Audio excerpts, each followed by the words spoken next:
We are completely shocked, completely shocked. Unbelievable.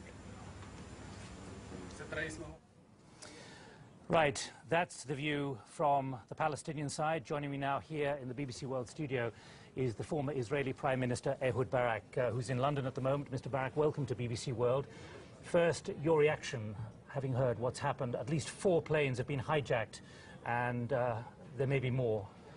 The world will not be the same from today on. It's an attack against our whole civilization. I don't know who is responsible. I believe we will know in 12 hours.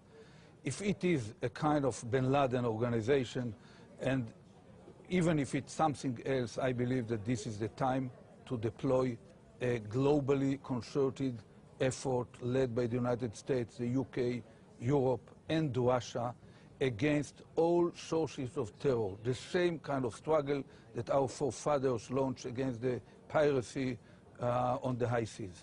In your position as Prime Minister, Defence Minister, also formerly in the Army, were you ever aware of any incident planned like this? Not in the dimensions, but different elements where there clearly there was an attempt on the Twin Towers. A few years ago, there was an attempt to explode the Holland tunnel leading into Manhattan. But of this size and a simultaneous attack, I don't think that anyone had predicted it in advance. Is it something that security services, intelligence services could ever have got wind of? I'm not sure, but this is not the case. It really happened in front of our eyes, and the question is what should be done in regard to it in order to avoid it in the future. It's going to be a tough struggle. There will be many tough and painful moments along the way, but I believe that if we will coordinate diplomatic, operational, intelligence, and economic activities that will not let them land at any airport and will isolate automatically any nation that is ready to host terror or support them. By doing this consistently along 6 or 10 years, we will reduce dramatically this challenge to all our way of life. Your words, Mr. Barak, are very similar to the words used to justify missile defense in the United States, which may have taken another 10 or 15 years. Here we've seen low-tech hijacked by those with evil intent. Yeah, I believe that it's, first of all, missile defense is also something which is clearly needed as long as there are rogue states, and it should be done, and it should be deployed maybe not on national level, but only on trans-regional level to cover exactly the threat from rogue states like Iran, Iraq, or Libya. But in this area, we will suffer. It will not be so easy to go aboard an airplane in the near future, but we have no way but to stand firm facing terror. Otherwise, all our way of life will be threatened. And to stand firm means to isolate from the world every nation that is hosting them and calling every terror thug with the accurate name and be ready with all the pains that come with it to act upon our observations.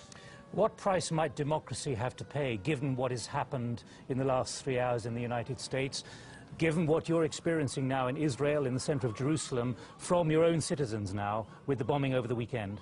There is no shortcuts. You know, our civilization is already highly vulnerable. Look at the entrances into the gates of boarding airplanes.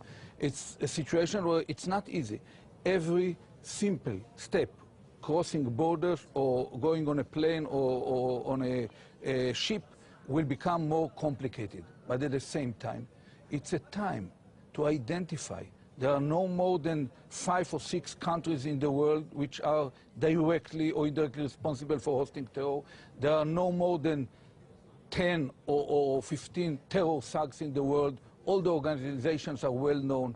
The MI6 know all the information, the CIA knows, the Mossad knows it, and the same, the Ziem Bureau, the band.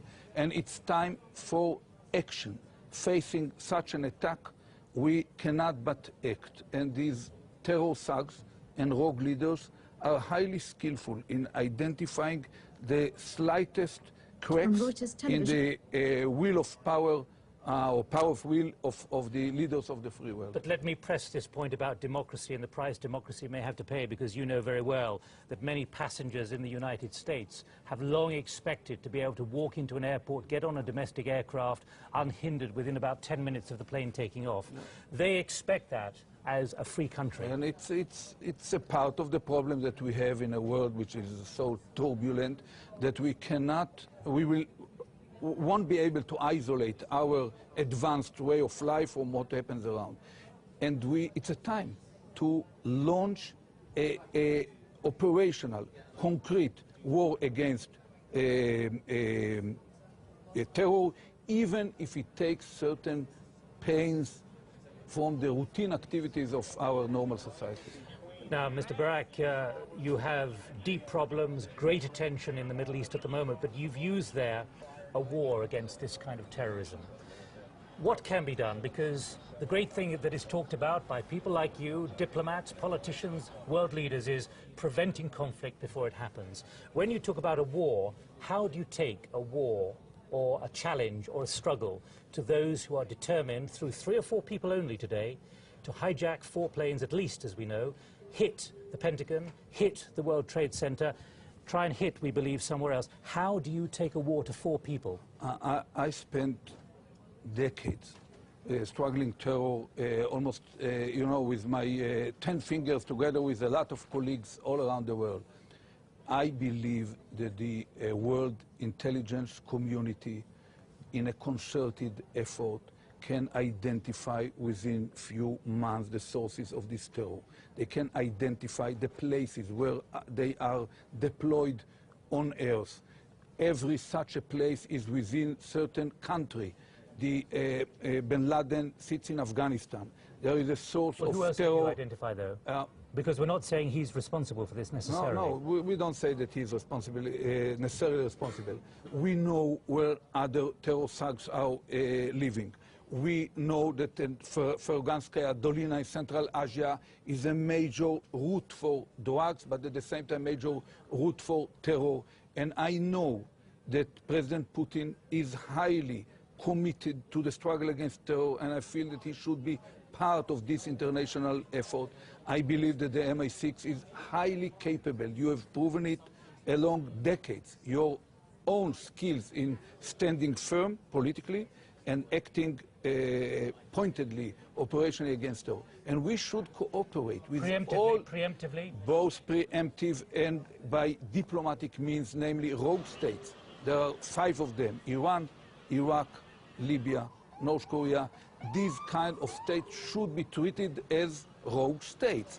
And the same applies to even to leaders like Arafat. We've heard him just recently condemning this. I praise him for this condemnation, but he personally is responsible for many terror events that happened in the last few years. Same happened in some other capitals in the Middle East. Ehud Barak, former Prime Minister of Israel, here in BBC World. Thank you for joining us here in our studio in London.